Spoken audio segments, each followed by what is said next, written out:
Nandito na nga tayo mga kalapatids para i-load yung ibon natin. Ayan na yung truck oh.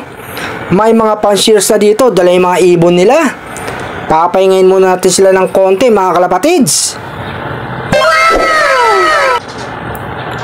Pinila na natin yung tatlong ibon natin. Ayan, may nakapilan na, naka-training box.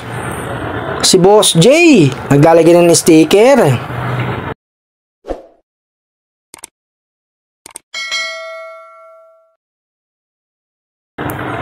Eto nga mga kalapatids, tayo na.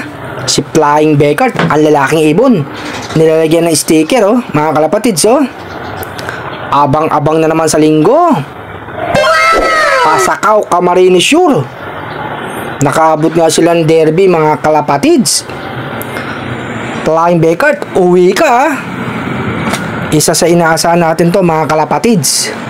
Iabot na natin para ilagay sa truck. Ang sumunod naman si Dancing Becard mga kalapatids.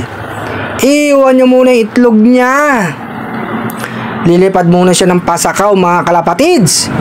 Ito ang ibon na to palaging nauna. Sana makauwi tong ibon na to mga kalapatids at makadulo. No.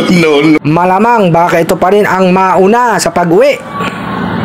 Pangatlong ibon si Flying Checkered mga kalapatids.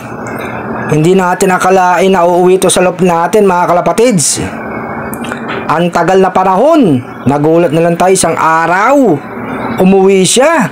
Ito nga, nailoload natin sa south. Ito nga mga kalapatids oh, yung truck na paglalagyan nila oh. May mga ibon na sa loob.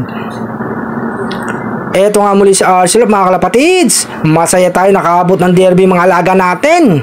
Happy flying. Abang-abang sa linggo tayo. Pasakaw Camarines Sur ha mga kalapatids ha.